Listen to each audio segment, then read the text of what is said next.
Hey everybody, welcome to the ZBN podcast. I am Spigel, your host. We are back. With me today, Todd from Rush the Fort. Hello. And Dan from Across the Pond. Hi, how's it going? And we are going to do a very big, awesome show to kind of welcome us all back. Of course, these two guys have already been making content the past couple of months, but for the most of the ZBN, we've been pretty much MIA, and I apologize sincerely for that. But we are going to be making more of an effort to do these more frequently. We definitely want more of the audience's input on what makes our shows good, what you want to hear us talk about, and other various things. Definitely, comment when you like our show. Comment when you think that a discussion went on too long. And we want to cater to you guys, And speaking of going on too long, I feel like we should sort of get into the topic that I have planned for today's show. Yeah? Mm-hmm. Yeah, all right. Let's do it. Let's go. Let's okay. Pokemon Go right into the news. Yeah. Oh, you did it. I went there. So you got it in there. So here's the news. Okay, last week we are recording this on November 14th, 2016. Last week, Nintendo announced that Wii U production would be ending on Friday, the 11th, I think. And it was kind of a sad little moment, wasn't it? I mean, yep. Yeah. Press F to pay respects. QQ. So the idea that I had was sort of just like, why don't we just do a podcast that pays respects to this system that just really didn't make much of a dent in the marketplace. As of mid-October, something like 13.5 million Wii U's are out there in the wild. And it's just not a very big number when you put it in perspective. Obviously, 13.5 million people, that's a lot of people. But, yeah. But, it barely outsold, systems like the Dreamcast and the Sega Saturn and stuff like that. It's systems that are considered to be basically failures. So, and it's sad. So I wanted to go over this and kind of do a post-mortem. You know how you do like when you break up with your girlfriend or whatever? Like, what killed our relationship? That's sort of what we're going to do a podcast based on it, and then you get all your friends in and you have a little chat.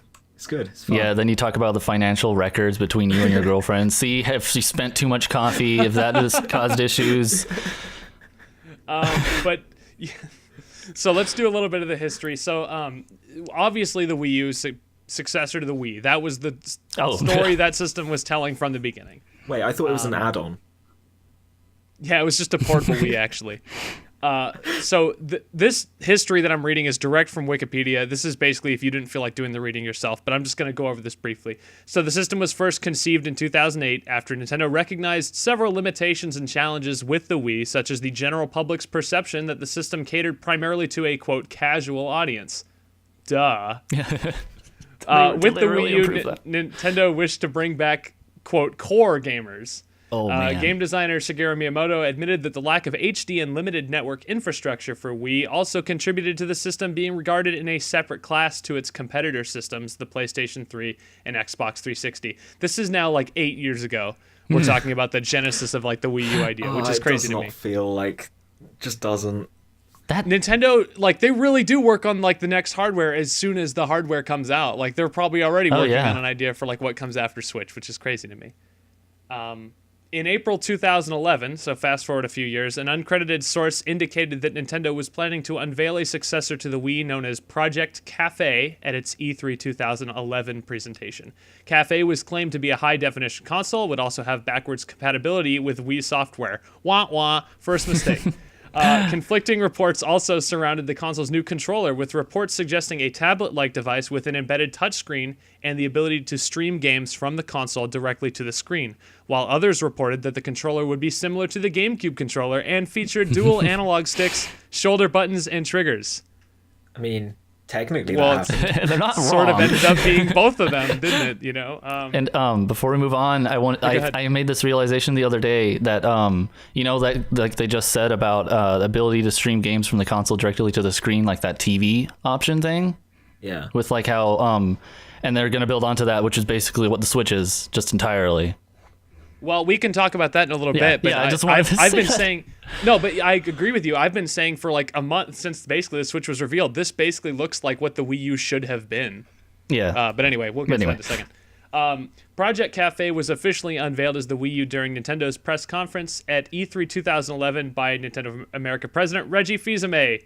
He explained that the Wii U would be a system we will system we will all enjoy together, but also one that's tailor-made for you, which was the explanation behind the name. I get it. Another terrible decision.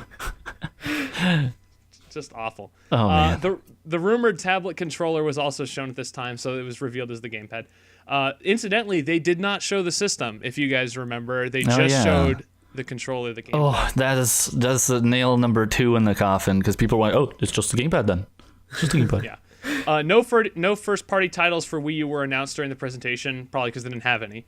But several major third-party studios announced planned titles for Wii U in a pre-recorded video. The possibility of a new Smash Brothers game was teased, and EA then CEO John, I'm going to butcher this name right here, John Riccitiello, appeared on stage to discuss the company's prospective plans for products on Wii U.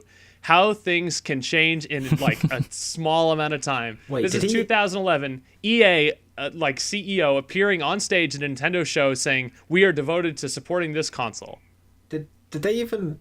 What even did EA put on the Wii U? Oh, we're about to find out. Yeah, we're about to find out. Then we fast forward a bit to the launch. Does someone else want to take over? I feel like I'm talking a lot, like more than usual.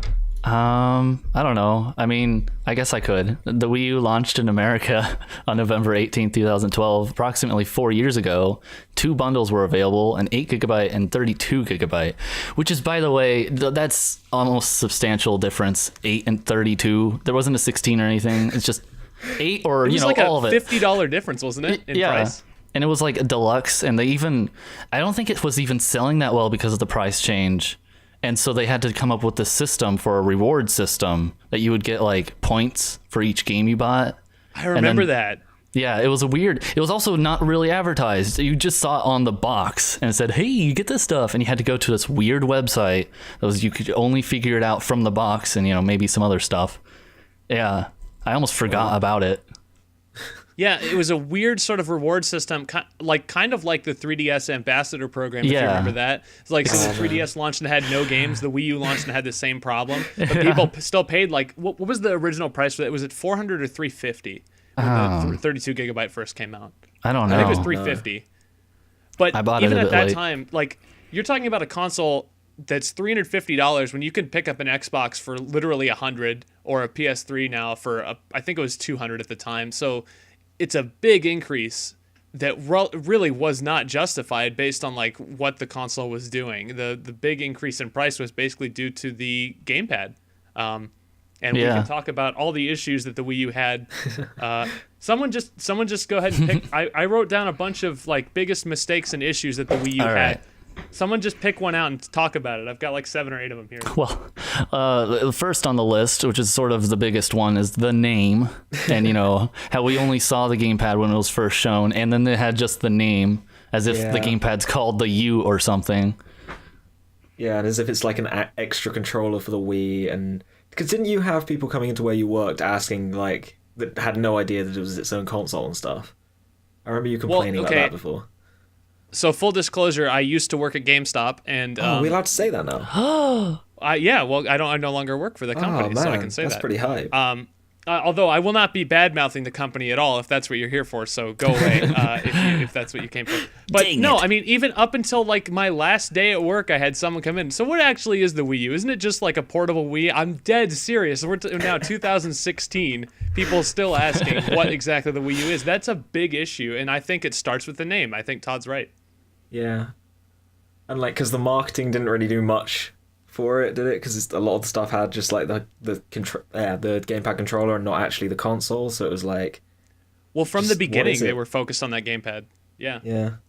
I think the gamepad's main flaw, and it's not even a flaw of the Wii U that you've even got on this list. I think the biggest issue for me was the fact that gamepad didn't really contribute much to it. There are a few games that could not have lived without the gamepad, but there are quite the majority of the best games on that console just don't need it in the slightest. And I find that ramping up the cost of a console for the sake of having a fancy controller that honestly doesn't need to be there really kind of feels like a big mistake in my opinion. But people could disagree with me on that. Totally. to build onto that, they didn't use the gamepad so much. There is a port on there that's never been used. It was going to be used for something like one of the shooter attachments. They never came out with anything for that bottom port. Wait, really? Yeah, there's a whole port on the Wii U on the Wii U gamepad that's just not used. I was about to go find mine right now. But it's like packed away in a box somewhere. I don't even know where it is. Oh, jeez. I was actually going to ask, like, I was going to say, I mean, obviously we're big Nintendo fans, or at least Todd and I are. I don't know about Dan anymore, but I was going to, like, how much do you still use your Wii U? Because I certainly still use mine. Oh, yeah. I have mine hooked up. What I really like is how easy it was to hook up. Like, I had it in a box because I visited home for a few months and then came back and it was in a box for a while and I never didn't even touch it. But, like, I was like, I want to set that up. And it's just a couple of chords and it was instantly ready. And then I just popped back into Wind Waker and all that. So yeah, I still use it sometimes. I think the last time I really properly used it was when QJ came over and we played Tropical Freeze. And then since then I've played Smash Brothers a few times, but it's barely been out really. Yeah. So, yeah. Just to get back to the gamepad, you said something about like how the gamepad didn't really games didn't really use the gamepad. And that was another big issue. Like, yeah. I felt like that was due to kind of a lack of innovation. You know, developers had access to touch controls for 7-8 years at that point. Like everything that was going to be innovative about it was sort of already played out. Yeah, I mean, there are a few games that I think really did benefit from it. Like Wind Waker HD, like how you can... Oh, yeah. Like the inventory system on the gamepad was great. Like gyroscoping saved that game. Oh, I turned that off. LOL motion controls. Same deal with Splatoon. I was like, nah to that. But I mean, there's a million things you can say like, oh, that was slightly improved by the gamepad, but there was nothing you could say revolutionized the way you played the game like the Wii did. And that was the biggest problem. Nintendo was trying to pretend that it was like this big thing that was like, oh, it's so innovative and creative and it's going to change the way you play games. Really, all it did was let someone watch Sport Ball in your room while you played games on your, you know. Yeah. Or like you had a map. You had a map, that was it. Oh, yeah. And the map was useful, to be fair. Assassin's Creed Black Flag with a map on like that you could just look down to was great. I really appreciated that. It wasn't worth the extra however much the console cost because of that, you know? Yeah, and the screen resolution wasn't that great. I mean, it was good, but it wasn't great if you wanted to play your game on the screen instead of the TV. I don't think I ever did that. I don't think I've done that once. Like, but then I don't live with people. Well, I do, but like my Wii would be set up in my room anyway, so like living rooms, whatever. I would say that one of the biggest mistakes that the system had was, I mean, it had to do with the name, it had to do with a little bit of what we've already talked about, but this thing had a serious identity crisis, and it still kind of does, like now 4 years later. We never really knew if it was supposed to be multiplayer or single-player focused. Oh, yeah. We didn't know if it was supposed to be hardcore or casual. Nintendo was so focused on keeping that casual audience while winning back hardcore gamers that it didn't really cater to either of them, which is like straight up bizarre to me that they failed so like completely to do those things. Yeah, I mean, it kind of... Because it has a lot of good kind of casual, fun multiplayer games like Mario Kart, Smash Brothers. I mean, calling Smash Brothers casual is probably a mistake. Come at me, competitive people. It's but, not. You know, come on. There are quite a few party games, but then there's also, as you say, there's a lot of games going for that kind of more hardcore market. And actually, are there? Now that I think about it, are there? I don't know. I mean, I can look at my shelf right now and list out a bunch of games that I would consider hardcore games. Bayonetta, Donkey Kong Country, I feel like is more of a hardcore game because it's hard as hell. Like, you know, the Zelda games are obviously for hardcore gamers. Pikmin, I think, is too complicated of a game to give to someone who's casual. There's a bunch of like JRPGs. Yeah, no, actually, that's fair. I just blanked on them for a second there, I think. I don't think it really hammed up the going for casuals as much as the Wii did, necessarily. It just kind of had that there, you know? Oh, yeah. I think one of the things that probably killed a lot of the sales for it would have been the fact that it didn't have the third-party support. So if someone was thinking, do I buy a Wii U or a PS3, PS4 or whatever, or, I don't know, maybe an Xbox One, but who's doing that? Like, they wouldn't... Idiots. They'd look at the libraries and they'd say, you know, I can have all of the big new games everyone's talking about and lots more games on this other console, or I can buy a Wii U and have, like, the 10 excellent Wii U first parties and nothing else. If it had third parties alongside those games, I think this console probably could have been way more successful. You know, like if you could have got all of, I don't even know. I'm so blanked on what the third party games in the last 3 years are because I'm disconnected from video games now. But you know, whatever. I pretty much wrote down all of the relevant ones, Dan. So we're gonna get to that in just a second here. But what I wrote here is that the third party support completely dried up early after lackluster sales of old ports. Like all these games are ports. Yeah. You know? Like I don't understand. I mean, on the one hand, it's hard to understand how companies expected like 6-month-old, sometimes superior versions of games, but like how would you expect that to sell on a brand new console when you have like 100? I think it was like over 100 million install base on between the two PS3 and 360 at that point. That's absurd. I mean, I know that like Arkham City was an old port and stuff like that, but didn't some of them, like Assassin's Creed Black Flag was like, it came out on the Wii U at the same time, didn't it? It did, yeah. And then I want to say but Arkham the market City was decidedly smaller. Arkham the other one, the Origins, that one. The garbage one, Arkham Origins. Yeah, the one that no one liked. Yeah, like I want to say there were a few companies trying to at least simultaneous release on the Wii U, and then there was just nothing. Like I don't know what happened with that. It just kind of died. All right, so we pretty much hit all the major issues, I think, in that little bit there. So if you don't understand what the Wii U's problem was, like there it is right there. And now, go ahead. One semi-finalish note, I was gonna say, because we were talking about it in our little chat room thing, and I think one of the biggest issues with the Wii U was that it was perfect for Nintendo and their games, but it wasn't really good for anything else. Like it was great for stylization games, like how Nintendo, they don't really do realistic stuff. Yeah. But like it wasn't good for anybody else graphically and like, you know, computing wise. Yeah. So maybe because Wind Waker HD. Third parties just develop. I mean, Nintendo is just a different, unique company. Like third parties don't develop the same way that Nintendo does, and it doesn't really lend itself to it. So I can totally see that point, and I completely agree with it. Yeah.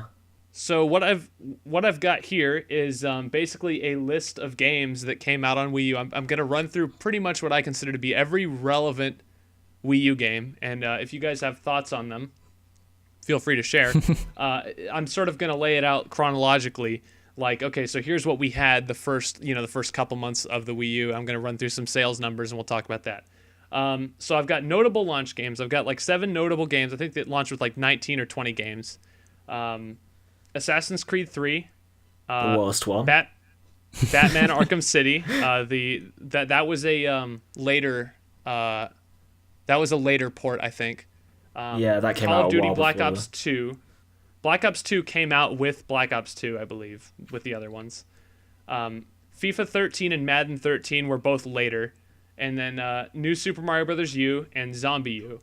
I think didn't we say Madden 13 is the reason why EA dropped support after that Madden point? 13 is totally the reason EA dropped support. So here's the sales numbers. Okay, keep in mind usually with AAA game releases, you can usually expect them to sell at least 1 million per platform if it's like a good like established franchise, like Assassin's Creed, for example. Like Syndicate wasn't a big success, but it definitely sold over 1 million on PS4 and Xbox One.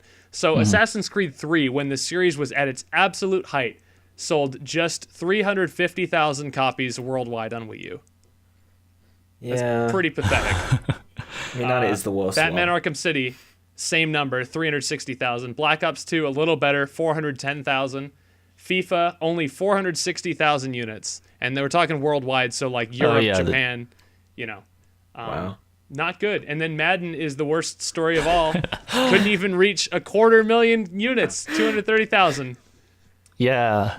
And these are like games that you wouldn't really, when you think of the Wii U, you wouldn't think of like FIFA or Madden. I don't know, for me, because it's like, as I already said before, it's stylized Nintendo games, and then it comes to like FIFA 13. I'm like, I don't know. I can't really see it. I never even saw the commercial for it, kind of thing. It's funny that you say that because it's like for years, like the Wii had this reputation of, it's getting the family version of the sports game. Yeah. And that's fine because they sold well. But now you have this new market with no casual gamers who are interested in a $350 buy-in. Yeah. Plus new games that already came out 3 months ago. Not a recipe for success. And then, of course, EA infamously dropped support like immediately after that. They got a couple more games, but that was it. But let's not skirt over New Super Mario Brothers. You guys like that game, right? I didn't play that game. That one's... I think it was good, but I was sort of tired of Mario Bros at that point. I think that might have been... The cat bell? I don't know. Or is that I the don't one know, it with was the definitely acorns? one. With the... Oh, it might be the acorn one. Cat Bell was, that's I think, the later. acorn one. The cat one is later. The Cat Bell one was the one, that was the point where I was tired of it, and I think most people were, and then they came out with Mario Maker to be like, okay, make it yourself, kind of thing. Make it yourself, jerks. See who you can do it. And then we found out weird crap at it. Oh no, people are good at making levels that play themselves though. That was fun. Yeah. No, it wasn't. No. And then Zombie U, which I still really like. I think it was fun, and I think honestly, it used the gamepad better than like any Wii U game for like a year. 100%. And even at 1 million sales, I still think it's underappreciated. It was a really good game. I didn't as far like as it. It finally 2012 goes. It finally reached the 1 million mark like recently. Yeah. So congratulations, Zombie U. Didn't Nintendo Land come out at launch? Why is that on? It did, but I didn't include it because like it's the sales are skewed because like it came with every new console. Yeah. But that game's incredible though. I love that game. I think Nintendo Land is like it's like a throwaway to me. I don't even like consider it when I'm thinking about Wii U games anymore, and I think that was a big issue. Like they just did not have that big Nintendo launch game to really get the ball rolling. New Super Mario Brothers U is like fun, and it sold over like 5 million units too, but like that's it. I mean, that's the best you got. You know, I sort of missed, like, they had a subscription system for Wii Sports for the Wii U. Wii Sports Club. Really? Yeah. That's what killed it for me, because, like, yay on Nintendo Land, but, like, Wii Sports I really liked, actually, for the Wii and all that. But then Wii they had Sports this weird... is an amazing game. I think yeah. That would have been a great launch title, but then they had, like, buy Nintendo Tennis. I'm like, I don't want to. I just want to get them all. And I can play the games I don't actually want to play, but I have them anyway. But it made it confusing, and I didn't want to buy any of it. Oh, man. I felt like I was 60 years old. I really liked Nintendo Land, and I think Nintendo Land was a great decision. Oh, yeah. I thought it was really well good. I just said really well good. What was that? Yeah, I thought you said that ironically. I was just going to brush it off because I thought it was some British phrase. But, you know. Yeah, you said that non-ironically, didn't you? Yep, I just goofed it real hard. It's really well good. Just to kind of start painting a picture of what the timeline looks like at this point. We're in November 2012, so take yourself back about 4 years. Some of you probably weren't even born yet. Oh man. And now you're watching the ZBN, and little Kelly has a baby. Oh my God! No. You knew I had to bring that up at some point, Todd. You were gonna. Well, oh no! I don't get this reference. Should we do a little segment I like to call Little Kelly and Why Does It Exist? If you want to do the Little Kelly bit, I'm good with it right now. Okay, so I was on Amazon.com. And I was, looking up for stuff for my wish list, and all of a sudden it says a suggested app for Little Kelly Has a Baby, and it was a Minecraft person holding a Minecraft baby. So I linked it to Spigel here, and he's like, wait, I had a call a long time ago, right, in GameStop? Yeah, so when I worked at GameStop, let me take over this part. Yeah. I got a phone call saying, do you have Little Kelly Has a Baby? And I'm like, okay, I don't know what that is. I thought it was a prank. I'm like, is that like, what is that? And she's like, well, it's Minecraft. And I'm like, well, I have Minecraft, and I have like Minecraft story mode, but I don't think I have anything called Little Kelly Has a Baby. And now it's coming back to me even more. I'm like, maybe that's one of the stories they tell in Minecraft story mode, because that just sounds like the type of garbage that they would put out there. Probably not, but I wouldn't put it past that game. But anyway, I Googled it. Because I'm like, okay, there has to be more to this, because there's also 50 other games and of different, like, Little Kelly goes to school. I'm like, okay, who cares about Little Kelly and her No Child Left Behind, probably. But I Googled it, and it's a YouTuber. How little is Little Kelly if she's having babies and in school? That's kind of disturbing. I don't know. And it's a YouTuber. But they have 1.5 million subs, so we have to say, Little Kelly, we respect you. Don't sue us. Don't take it down our channel. I don't respect Little Kelly.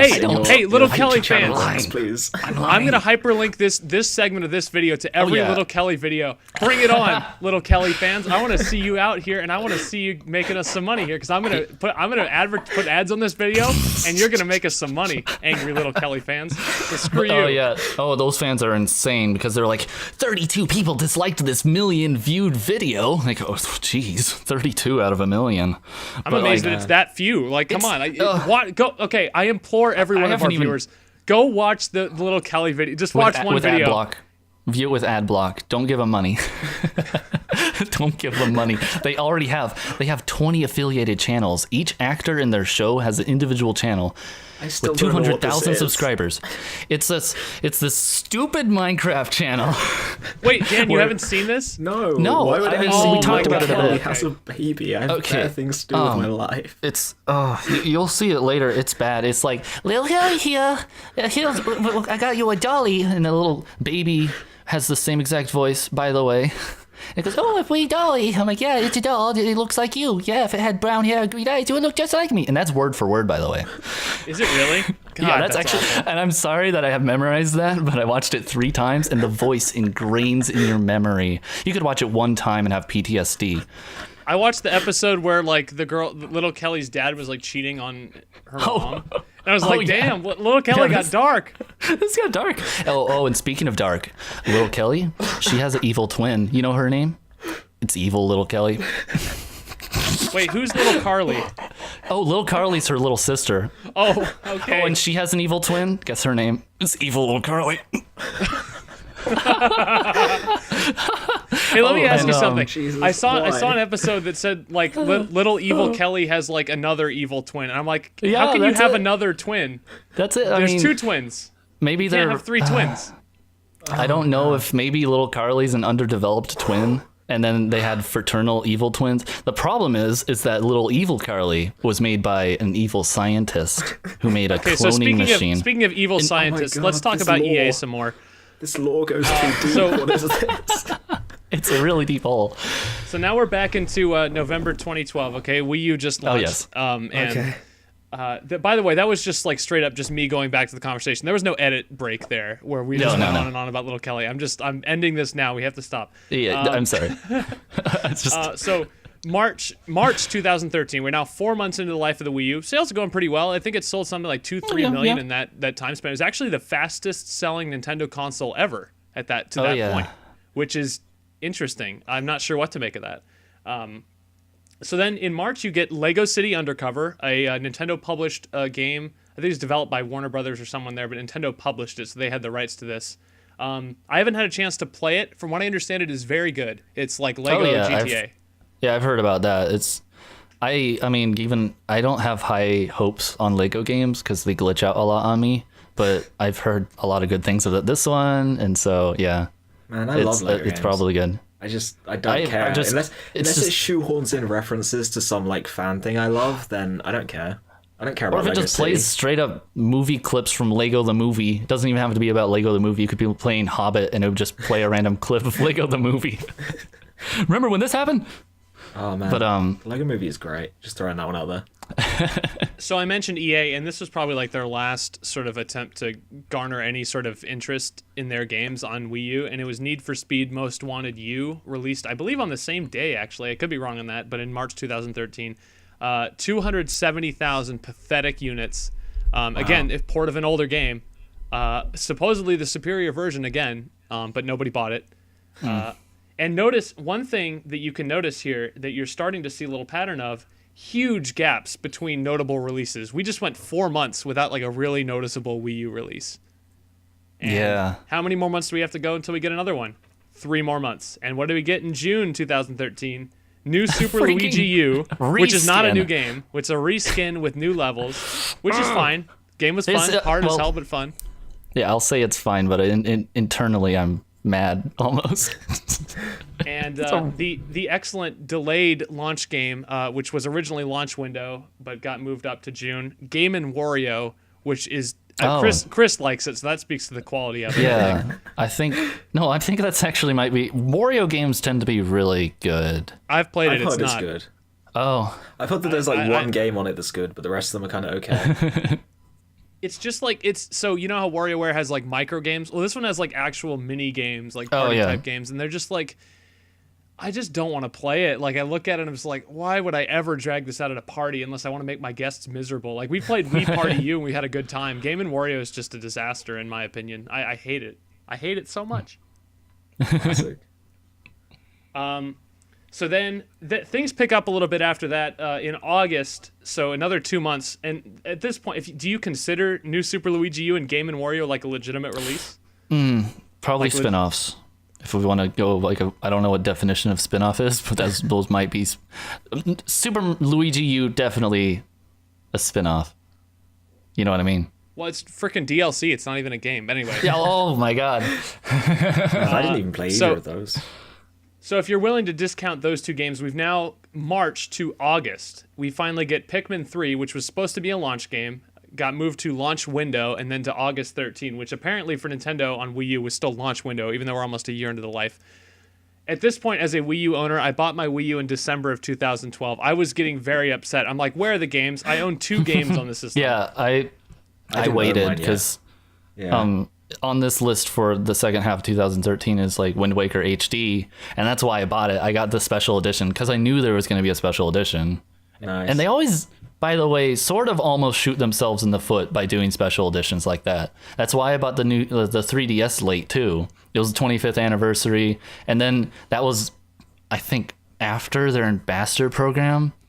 Yeah, it was just after because there was a price drop. That really made me mad because I was waiting and I was definitely going to buy it, but they didn't release it yet, so I wasn't going to buy just a regular 3DS.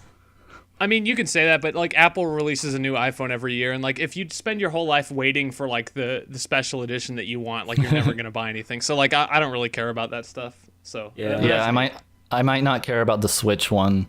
I might just buy the second edition because the first ones are sort of almost bad sometimes. Okay, Pikmin 3. Yes. Pikmin 3 is an awesome game. Everyone needs to play it. You have no excuse now because it's Nintendo Selects and it's $20. You can find it everywhere. It's great. Go play it. Okay. I think this was like the first like Wii U game that made me sit up and go, wow, like. Graphically. Awesome. And not only graphically, but just gameplay wise, I was like, holy crap, this is fun. I had like one issue with that game where it didn't matter how much like juice you built up at one point. It's some weird thing in the story. It just didn't matter. But it's fun. The juice thing, I think, was sort of just like there. I don't think you were ever really going to be in danger of like, crap, I didn't get enough fruit. Oh no, we only have one thing of juice left. I don't think that was really. I mean, it was there to like scare you, and you probably could die if you ran out of juice. But I don't think you're ever really in danger of doing that. But anyway, I got to move a little quicker here. But Rayman Legends in September, also a launch window game that was supposed to only exclusively be on Wii U. Guess what? Came out on everything else too. Thanks to Ubisoft. And they kept in the gimmick levels that only really work on Wii U, and therefore the game is not as good as Origins, and I don't care what everyone else says. Rayman Legends bored me. Go away. Legends did sell over 650,000 units. I think that's a moderate success for a game like that. I think they absolutely would have done better if they had released it at launch, though. I don't think that's a question. Yeah, probably. Or if they had made it better, but Later that September, Wonderful 101, big anticipated game, Flop City, though, unfortunately. Yeah. Was it bad? That's a hardcore game. No, it's not that bad. I haven't really played enough of it to make a definitive statement on it, but I enjoyed what I played of it. But it only sold 400,000 units, which is really bad for a game that's exclusive like that. It slipped way under my radar. I remember being vaguely interested in it, when it was first announced, and then just not caring after that. But how could a game go under your radar if it's the only game that came out? There were only 2 games that came out in September for Wii U, really. So I mean, whatever. I don't know. I didn't own a Wii U at this point, so So Todd's Bay, Wind Waker HD, the next month in October. Love that game. Wind Waker is awesome. That game is amazing. Yeah, it's like best Zelda great game. Zelda game. Fact. Mm-hmm. Sonic Lost World came out. Flopped. Oh, best game ever. Love that one. Chase loves that game, which is funny but Chase to me. loves bad things, so let's not listen to Chase. Chase is like the American version of Chris. He is as well. It's true. They're both young and they haven't played any games, so yeah. I think they both like a really bad franchise that involves an animal character. It's and fact. they both did 5 hours in videos on like amazing all-time games, Chrono Trigger and Resident Evil 4, and they were like, I'm not blown away. Come on. Wii Sports Club. Todd mentioned Wii Sports Club. I don't even know how they could measure the sales system because it was already installed on most of the consoles. There was and then a you had disc to version. buy individual. Jeez. Yeah. And then they later didn't they? I have it on. Oh, they had a trial thing, I guess, because they really wanted people to buy it. Yeah, it was a. They they're forced like, a demo. Please buy our games while we develop games for this system. It was. I found it on my menu. I did not download that. There was some other good. There's some other good stuff in 2013. Call of Duty Ghosts, by the way, the last Call of Duty game to be released on a Nintendo system, sold just under 350,000 units. Terrible flop. I like how you started saying there are some more good things on the Wii U in this point, and then went straight into Call of Duty Ghosts. Well, I overlooked it because I was looking down to the next game. I'm sorry. No, Ghost is terrible. It's not even a good Call of Duty game. So. Super Mario 3D World came out in November, and I remember when that game got announced, people were kind of underwhelmed by it, but I was excited. Like, I really like 3D Mario games, so I was very excited to see that. And the game is awesome, too. I haven't played it. Nah. Did that one come out on the 3DS? No. It was always really expensive, and I just was like, man, I can just buy games on Steam that are cheap. It's $20, Nintendo Select. Go get it. But I don't care anymore. But it's good. You need to try it. Okay, whatever. Also, in December... Fun little title that you guys may or may not remember. NES Remix came out. Yeah. I thought that was a 3DS remixing game. Classic NES games. What's that? I thought that was a 3DS game. No. It came out on 3DS, but it first came out on Wii U. Yeah. Oh, okay. And that game is a blast. It's kind of frustrating because you have to play all the garbage like NES games like Pinball and Clue Land, which is just the worst. Yeah, definitely. And Ice Climber, which also sucks. And honestly, I'm not a big fan of NES games in general. If you like listen to my ramblings, you'll know that. But I thought NES Remix was fun. Yeah, I'm kind of with you though. So second half of 2013, pretty good. Got some good releases in there. Not what I would call like AAA, like set everything down. Like you got to go play this game though. I wouldn't say that any of them really qualify as that, which is unfortunate. Nintendo really needed that. Yeah. They didn't get it. Now we're in the first half of 2014, and now we're starting to see really the third party is starting to dry up now. Okay, because now we have what? That's not what I was like. Oh man, third party's dropping.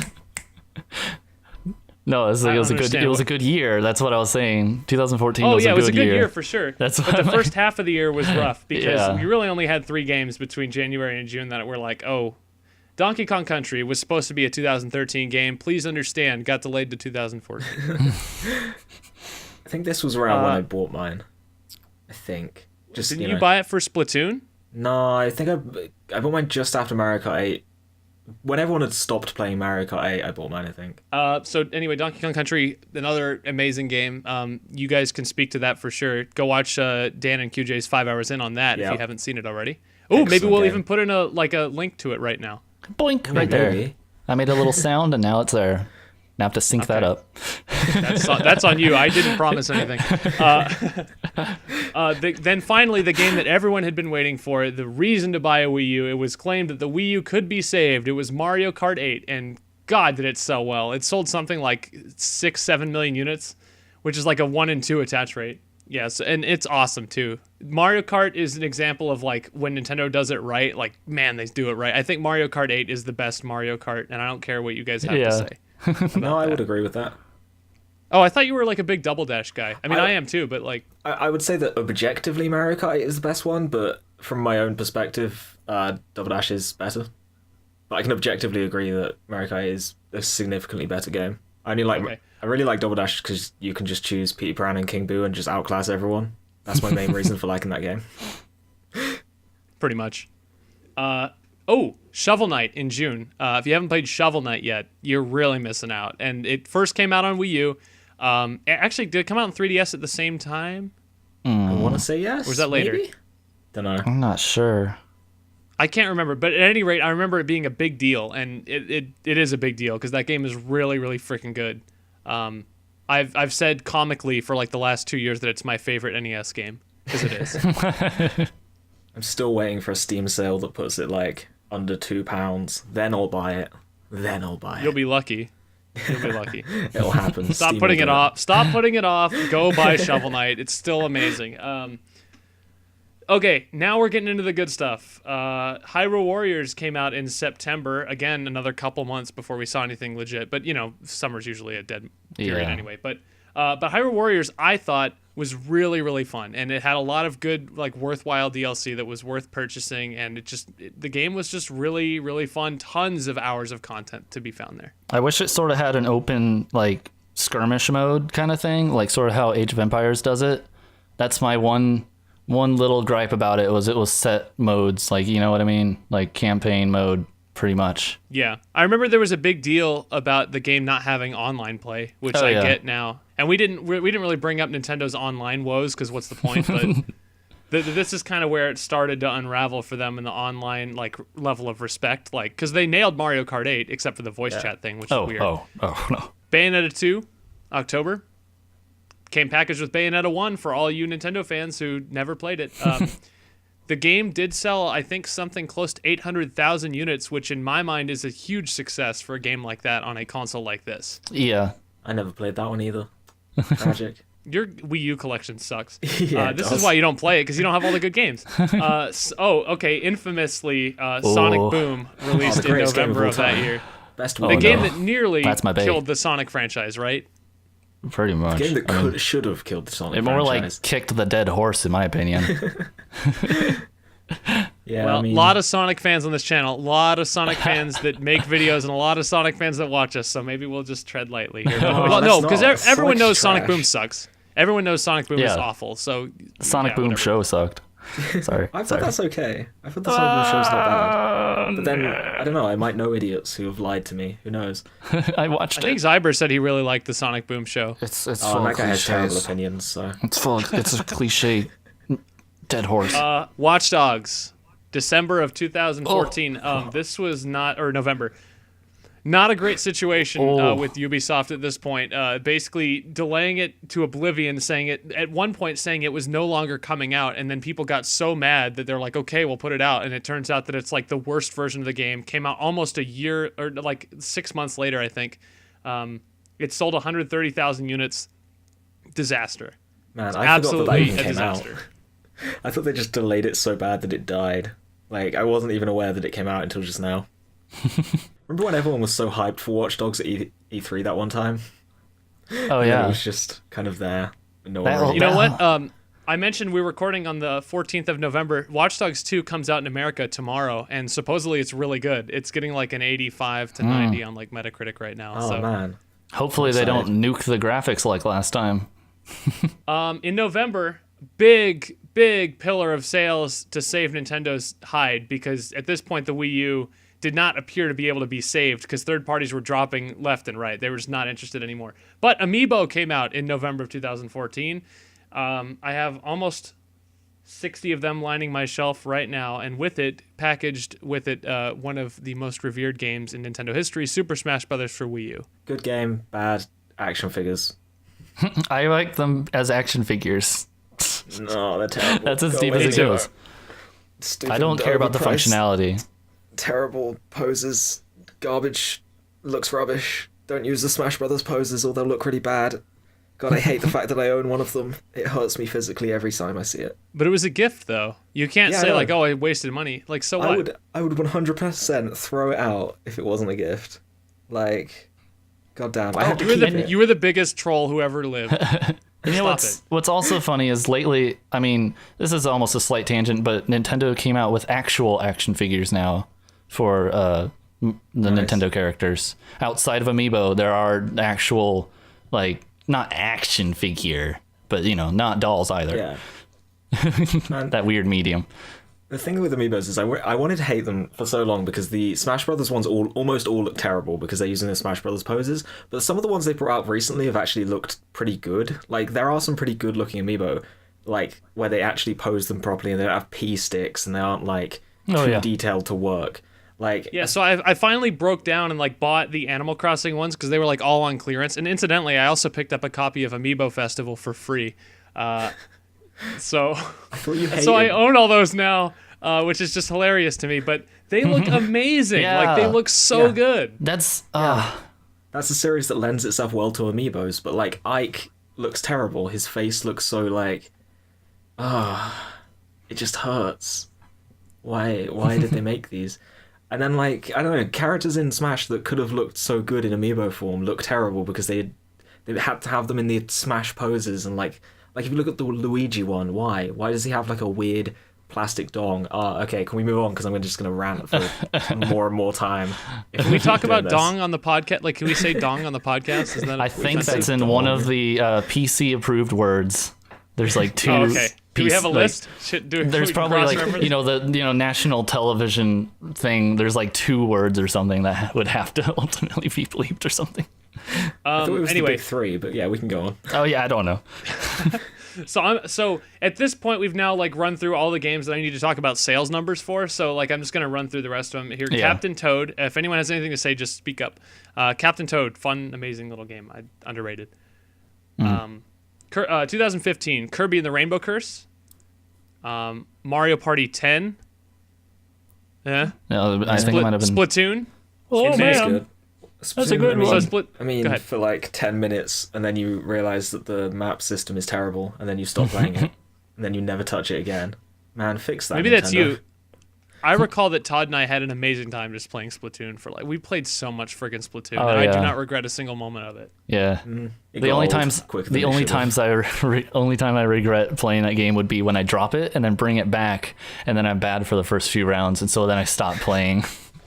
For me, I was like pretty good, like putting it down for a couple months. Like for me, it was like riding a bike. When I came back to Rock Band, I like didn't really miss a beat after like 4 years of not playing Rock Band. And for me, it's kind of the same with Splatoon. I could put it down for months and come back and just be kind of there again. Oh yeah, like when I first started, I almost was able to join a team. Like one of those official teams almost picked me up, but then I just dropped the game. You're part of the problem. I know, but then I dropped the game, so now I took myself out of it. Super Mario Maker later that year, arguably again one of the best uses for the gamepad for sure. And honestly, a great idea in concept. I am rather infamous in my hate for this game, but I was so excited for it before it came out. Hey, it was fun for like a week, and then it wasn't anymore. I realized that I just don't have the creative capacity to like make interesting stages. That's my problem with a lot of these making games, like Mario Maker, Minecraft. Like they're fun, but I never know what to do. You're just mad that you don't have the intellectual capacity to create something as brilliant as Little Kelly has a baby. Oh well, someday Rush the Fort might have a baby, and you'll think twice. We made a joke about that in our latest episode. Go check it out here. Absolutely, on the ZBN. Well, not on the ZBN, it's an associated channel, but go watch the Rush the Fort videos anyway. Yoshi's Woolly World came out with another set of incredible amiibos in October. The Yarn amiibos. Oh, they're good. Those ones are pretty good. Phenomenal. Even I can't hate those. Because they're less of amiibo and more just like yarn thingies, so... Yeah, they're just cool. Like, they just look good. If I didn't hate Yoshi as a character as much as I do, maybe I would have bought one. But I do, so... So this was like the infamous 2015 Nintendo holiday season lineup, okay? You had Mario Maker Woolly World, then you had Animal Crossing Amiibo Festival, which came out in November and sold a whole 400,000 units. The same year Splatoon did. I'm just so... Mario Tennis Ultra Smash... Ultra frickin' ripoff. Ultra, we didn't make it interesting at all. I think it's one of the worst games Nintendo has ever made. Yeah. It's just like it offends me as a Nintendo fan. Sold 430,000 units, poor people. They shelled out $60 for that game. Wow, that's pretty upsetting. Maybe they should have just like watched the trailer and realized that it wasn't worth it and then not done that. That had no content in it. Yeah, exactly. I have like no sympathy for people who did that. I'm just like, yeah, you should have checked. No sympathy. So an excellent game after that, Xenoblade Chronicles X, one that I am finally finishing up about a year later. Just the most expansive JRPG maybe ever created. It's like 300 hours. It's insane. And it's so much fun. And buyer beware, okay? Because I love this game, and I will like talk your ear off about how much I love it. But it is hard. It is a hard game to love, to be honest. It is so deep and so complicated that it's just like I don't even know how I got into it. But once I was in, I was all in. Nice. Before that, it's rough. Cool. Devil's Third. Remember that? I don't. No. Chris kept saying this game was going to be great. He was like, "Oh, can't wait for Devil's Third. It's going to be amazing." And I was like, "No, it won't. Shut up." Did Chris ever get that game? Because only 60,000 copies were sold and like printed worldwide. That game, you cannot find it anymore. It doesn't exist. It's out of print after like 60,000 copies. That's amazing. He was so awful, that game. And then it came out and he was like, "Oh, actually, maybe it isn't that good. Oh, no." 2016, Twilight Princess HD, Pokken Tournament. Man. Oh, another infamous one. Star Fox Zero didn't sell. Big time flop. Guys, Star Fox Zero isn't that bad. What the? Yes, it is. It is offensive to me. Plot twist. What? Okay, so Star Fox Zero. Oh man, I don't even remember. Like, I had a whole thing, and eventually, because me and Chris recorded my playthrough of Star Fox Zero, and at the start I was like, I hate every second of this, and by the end I was like, meh, this isn't that horrible. But I don't remember why it wasn't that horrible. There were good reasons. Like the controls. Okay, the controls are terrible. The fact that the best thing you can take out of a game is, that wasn't that horrible, is like, it's not a compliment. That's not a reason you should play a game. Nah, but like, it has some redeeming factors. Like, it was, if I remember rightly, it was pretty well designed. If the controls weren't as terrible as they are, then it could have been a fun game. It's just that, oh no, this is what it was. It's that the difficulty curve doesn't accommodate for the controls, so it starts getting way more difficult than it should be. And because you have to like use the motion controls, and you have to, the turning cycle of the ships, it's not tight enough for the difficulty and of the turning you're actually supposed to be doing. So it becomes this kind of like, oh, this isn't fun anymore. The easy levels are actually really fun. Like the early levels where you're just like casually pinging stuff in space, and like there's no real stakes, and you're not actually having to do any like maneuvers. Those are actually really enjoyable. Like, just goofing around in those, I actually was having fun. By the end, I was like when I was doing the final boss, spoilers for when me and Chris put that video out, like, I was just like, nah, Chris, you do this. We will not finish this series if I do not give you this controller, because I will break this controller. Like, it's just too hard. It's legit, like, you cannot aim at the things it wants you to aim at because of the controls. So if it gave you a dual analog system, I think that game could be fun, but... You know, it's a whole thing. But I don't think it deserves as much hate as it got. Like, it has some pretty good control, design issues that are solid. Like, it has some good things. So, you know, everyone can... We all mock Chris, right? But maybe he wasn't I've already done it like 3 times this show. Maybe he wasn't completely wrong on this one. Maybe it is redeeming slightly as a game. But Chris is terrible. I don't know. I thought Star Fox Guard was fun. I didn't play that one. But as far as Star Fox Zero goes, I think it's appropriate that it was like one of the last big games for Wii U, because to me it exemplifies every problem that the Wii U had. Right? No online. You know, online features completely missing. Like, the gamepad controls just really, in my opinion, it wasn't fun. It wasn't necessarily bad, but it was like the opposite of what I ever wanted to do. I picked it up, I played it for about 45 minutes. I'm just like, can I have my life back now? I just don't want to play this. I don't want to go into a game and think like, oh, I'm just playing this like it's a chore almost to do all the gamepad stuff. Like, and the fact that it was delayed endlessly, like that was another Wii U problem. It didn't sell. It's another Wii U problem. Like, it just had all these problems that just mirrored the Wii U so perfectly, and I think it's almost poetic in a revolting kind of way. Nice. Tokyo Mirage Sessions Sharp FE, the weirdest. Oh, yeah. Well, no, that's not even true. I was gonna say it was like the weirdest named game ever, but that's not even close. That's sold just under 250,000, but I think with games like that, it's sort of like it's JRPG, so it's niche anyway. Yeah, I don't even know what this is, but yeah, it was so confusing on figuring out what that game was. I think that might have killed it. The marketing was straight up bizarre. Yeah, it's just like, I never understood it. It looked great. It's fun, supposedly. I'm gonna play it as soon as I'm done with Xenoblade Chronicles, so I'll be able to give you some full impressions too. Paper Mario Color Splash just came out last month, and the verdict is, the jury's kind of out on like how good this game is. I feel like, as far as I heard, it was pretty good, but then I've heard a lot of positives. I've heard positives. I think everyone was all like, "Oh, it's killing my childhood. Oh, it's not a real Paper Mario game. Wow, wow, wow." Oh yeah, but because apparently it's fun. So yeah, you and I are like that? on the outside of the whole Paper Mario thing. So yeah, I don't really get the opinion of people saying it ruins the franchise. It's like, whatever. It doesn't have turn-based combat, nor did Super Paper Mario, and that game was fun. Like, I don't think Super Paper Mario is fun, so we can differ on that. I think it's not like, oh, it ruined the Paper Mario franchise. It's just not a good game. Like, that's just how I look at it. I don't look at any. Fair. I'll allow that. The one thing I will say about this is Paper Mario has now crossed over into the territory of, oh crap, this franchise has more games that aren't good than games that are good. So it's now in the realm of Yoshi and Star Fox, and Mario and Luigi is getting dangerously close, by the way. yes. So anyway, other games. Let's wrap this up real quick because I have a couple more questions I want to chat your ears off about.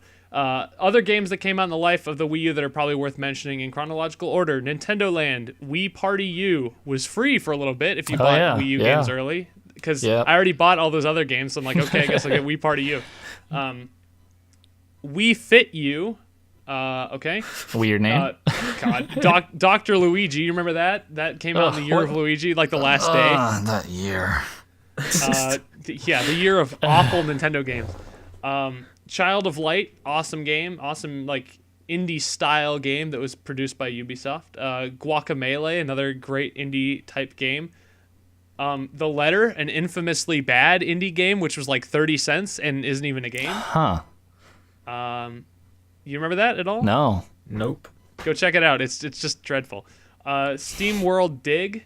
It's the type of thing. So going back to The Letter, it's the type of thing that would get like greenlit by Steam, and it would be an alpha, and then like, and then it would just disappear forever after they took your money. Awesome.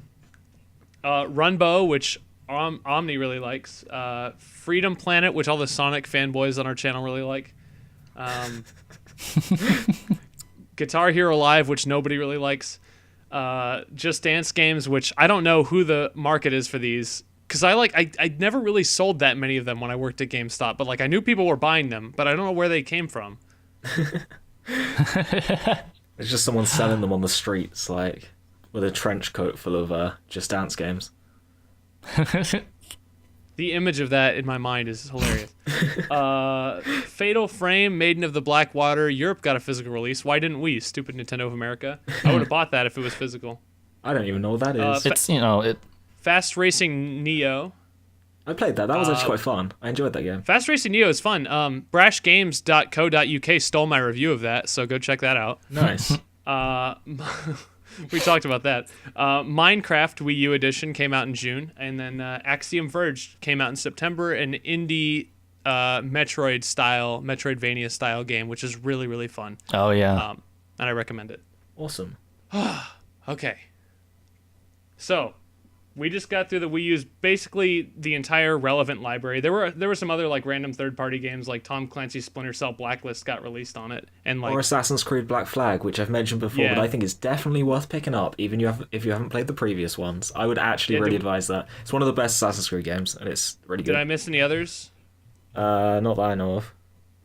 There are some third-party ports on the other page. Yeah, but who cares? Yeah. I'm looking at my shelf now to make sure. Oh, DuckTales Remastered. That's actually a great game. That game's hard though. Yeah, well, it's an NES game. Anyway, Yeah, so I said just real quick. Let's take about let's put a time limit on us, about 10 minutes to discuss these here, because I just want to give us a brief rundown. When did you buy your Wii U, and like what were your early impressions of the system when you first like turned it on? Are you gonna who do you want to go first? Should I go first? Oh, by the way, audience, I want you all to answer these questions too in the comments. So just be aware of that. Snap, son. Calling out the audience. Actually, you guys have a lot of homework this week. You gotta go play all those games that we talked about. Then you gotta watch Little Kelly Has a Baby. Then you have to answer all these questions. Don't worry, you only have to take 10 seconds for the Little Kelly thing, and then you're done. No, see how far you can get through it. It'd be fine. Oh, I've done a couple episodes. You are a stronger-willed person than me. Oh, it's bad. To get back to the question, though, like I said before, I bought the Wii U when the special edition that included the Wind Waker HD, because that was my favorite game as is, and it came with the special edition of that, and It was good. And then Hastings sold me a copy of whatever, like Nintendo Land or something, for $60 when it was only worth 10 at the time. Wow. Everywhere else was selling it for 10. That's why Hastings went bankrupt, by the way. Scumbag Hastings. I don't even know what that is. Honestly. Yeah, it's a niche video game store that was around. A niche video game store.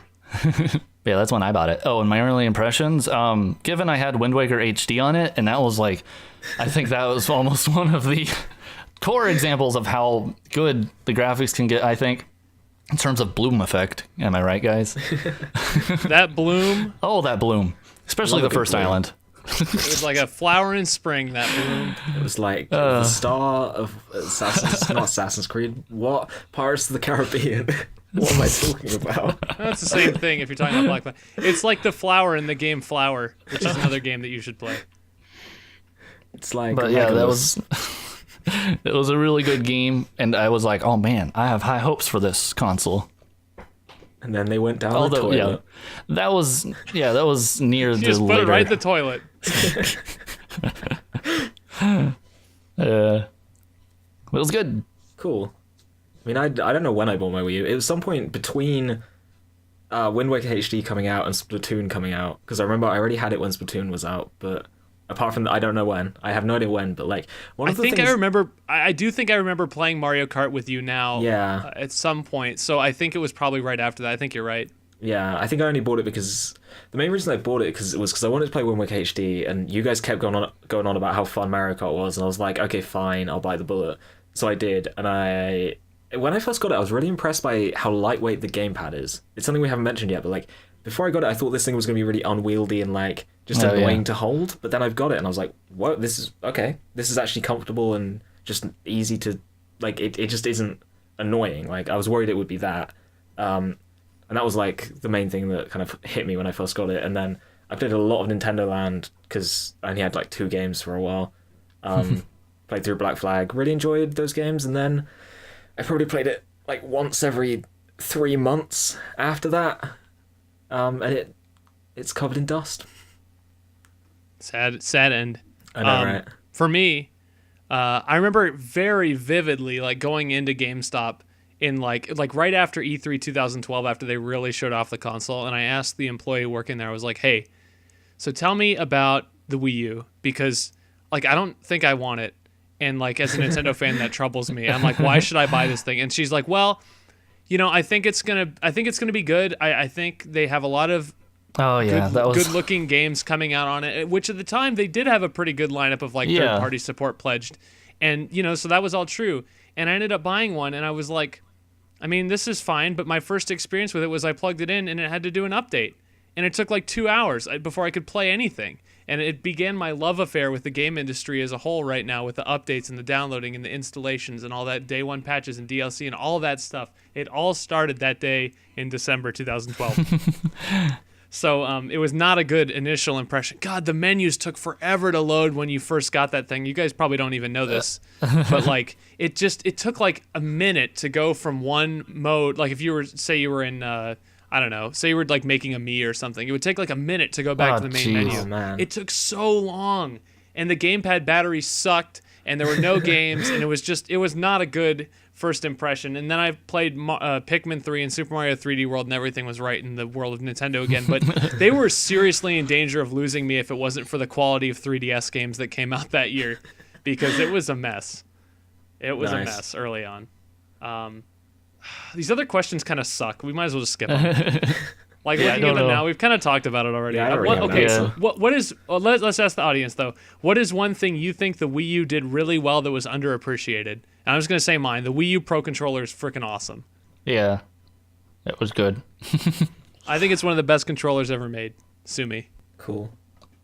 I will. I'm gonna tell my friend Donald Trump, and he's gonna sue you because he's real good at that. But no, I don't know. I don't actually think I have. I really like that they sold an adapter for the GameCube controllers, and then they didn't let you use them for any other game. That was really cool. Like how Nintendo handled the Virtual Console was a mess too, and we can talk about that later. But the third one. What do you think Nintendo learns from the Wii U? And this is phrased really badly on the text. What do you think Nintendo learns from the Wii U and brings to the Switch? What do you hope Nintendo learns from the Wii U and brings? What's badly phrased about that? I missed the word. What do you hopes. hope it learns? Yeah. What do you Nintendo learns to Wii U brings to Switch? You child? Are you little Kelly? Oh, you go to school, little Kelly. I actually am. Hey, little Kelly's British. No, seriously, I actually am. Why are you? I'm actually. It's really mean that you guys are. I'm gonna tell my fan base to come and fight you. Just gonna be honest with you. No. 1v1 me rust I just little trigger Kelly. little Kelly's fan base. 1v1 me rust little Kelly. Okay, that's all I'm gonna say. So the question is, what do you hope Nintendo learns from Wii U and brings to the Switch? How to not do third parties, and then they should do it properly this time. I phrased the answer really badly, but that's the thing. I mean, it's frustrating because the early signs are good, right? You got Elder Scrolls and NBA in that trailer, but here's the problem. By the time the Switch comes out, those games are going to be 5-6 months old again. Yep. And then you're looking at the Wii U again, and it's like it doesn't seem like they can catch a break. They need a big third-party exclusive that can sell, and I don't know who's going to provide that. Sega? But they need to make a they need to make a statement. They need to really get back into it. And third-party relations, I think, is going to be huge. Although it seems like they've kind of repaired that with. What are you guys laughing about? That's so funny. Did I miss something? Silence between Sonic Boom 2 and the next thing was just too perfect. Okay, do go on. I'm done. Do go. I lost my train of thought now. It's all over. Oh no. It's all over for me. But I think as long as the launch lineup is good, I think if the sales are good, the third parties are going to come. That's just the way it works, Yeah. Third party relations be damned. They still made games on N64 because the thing was still selling. Wasn't selling a lot, not nearly as much as PlayStation, but they still made games. Yeah. The GameCube third parties still made games, even though they didn't sell as well. Yeah. If Sega are going to do a third party for a new exclusive third party for the Switch, what they should do is they should get their best Nintendo exclusive third party game that they've ever made, which is Billy Hatcher and the Giant Egg, and they should make a sequel for the Switch. Then I'd buy it. Then I'd buy the Switch. Oh yeah, and then they can do like what they did to Banjo-Kazooie and make it a racing game. No, don't crush my hopes and dreams like that, Todd. There's a chance. It could happen. Billy Hatcher is in one of the Sonic racing games, and it's like, how embarrassing that you're part of the Sonic franchise now. So the too long didn't listen version of this podcast is Nintendo sucks, and listen to Little Kelly instead. Oh yeah. I do feel like we've been fairly negative today, but you know what? The Wii U was it's a dark time to be a Nintendo fan. There were great games on it for sure, but it's been a dark 4 years, and I'm just ready for Breath of the Wild, and I'm ready for the next step, Oh yeah, Breath of the Wild will be good. I'm excited for that. Yeah. But I feel like we talked about that quite a lot back in the day when it was announced, so don't need to cover that. Well, we don't need to go over it. I'm just saying that the fact that it exists is giving me, a reason to live again, if you will. I think in a That's comparison... not metaphorical, by the way. Yeah, same. In a comparison sense, the Wii was the DS and the Wii U was the 3DS, and I'm hoping that the Switch will be like the new 3DS. So it improves everything from the 3DS that, everyone wanted the 3DS to be, was what the new 3DS was kind of like, I like that. I like that a lot. So it's just because, they don't really have anything to match the new 3DS on the lineup kind of thing. So I'm hoping the Switch is, from what I've heard about the Switch, because we don't actually know much, is I'm 2 months, hoping, folks. Yeah, that. I'm hoping it's everything we wanted the Wii U to actually do. Like when people go into GameStop and go, "Can I have the portable Wii?" You want the Switch then? Because that's that would be the perfect response that I want to happen. Is like, "Oh, you mean the Switch?" And they go, "Oh, yes." Nice. Not the Wii Mini. Oh god, the Wii Mini. Oh yeah, you were gonna do a little Wii Mini bit on this show. Do your Wii Mini bit to close out the show. Yeah. So it's like a mini MR in the end of a podcast, but apparently, I don't know if you guys even remember this, a lot of the viewers, is that there was a console called the Wii Mini. It came around the time that the Wii U came out, actually, which was just another nail in the coffin for the Wii U, because it made more confusion. But, I don't even know where to start. This might be a post credits thing, but okay. The music's already been going. The music's already over. Okay, you know what I was talking about in the chat, Spigel, where it was like, okay, we thought that it was just of just selling the old parts, get the inventory out, but then I researched it a bit. It uses an integrated graphics card with the CPU and OS.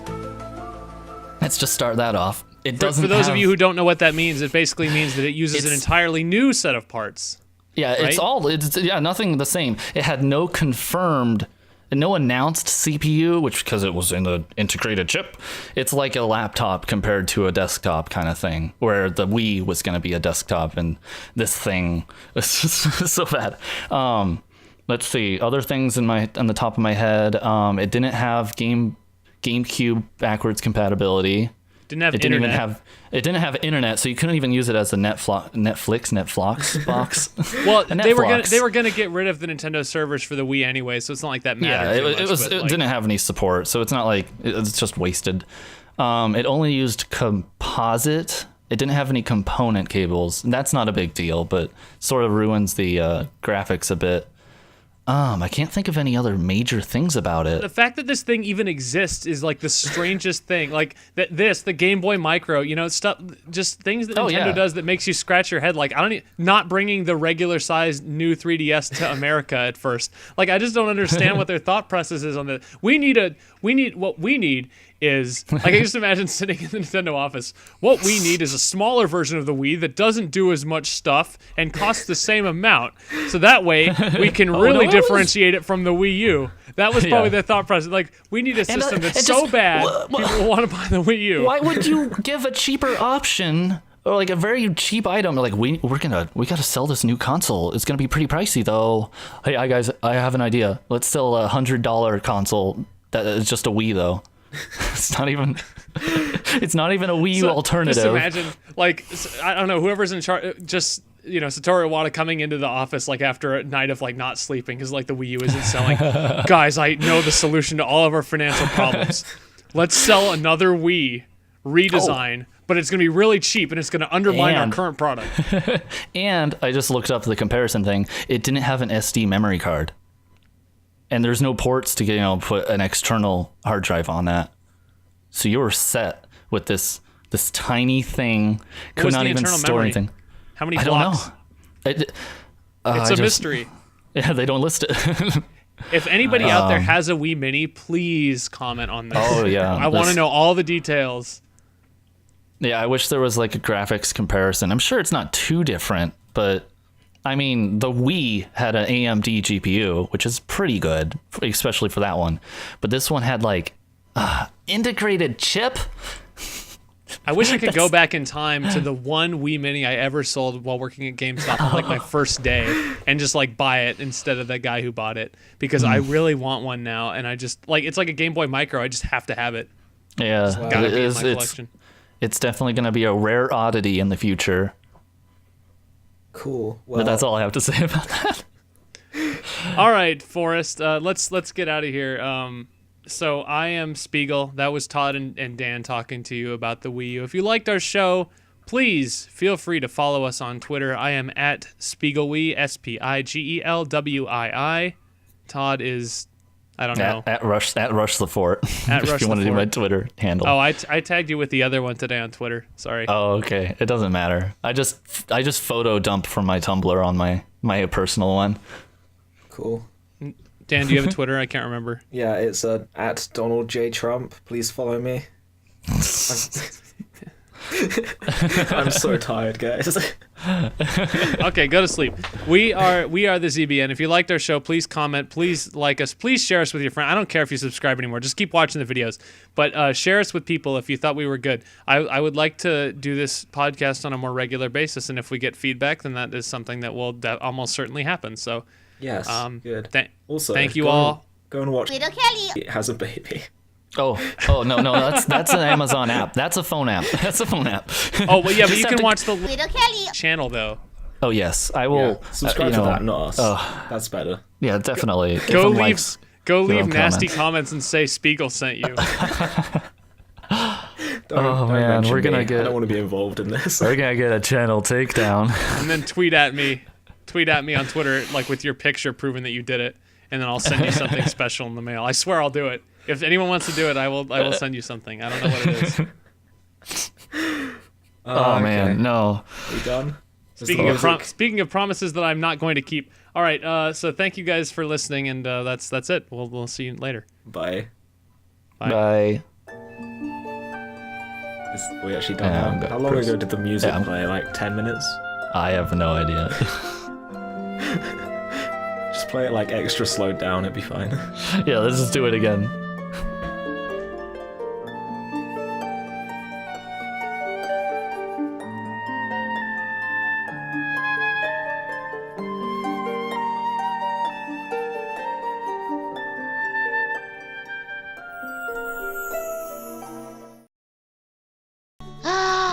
Dolly, thank you so much. No worries, that's for you because you've loved the toys, but you didn't have a little dolly in a little dress.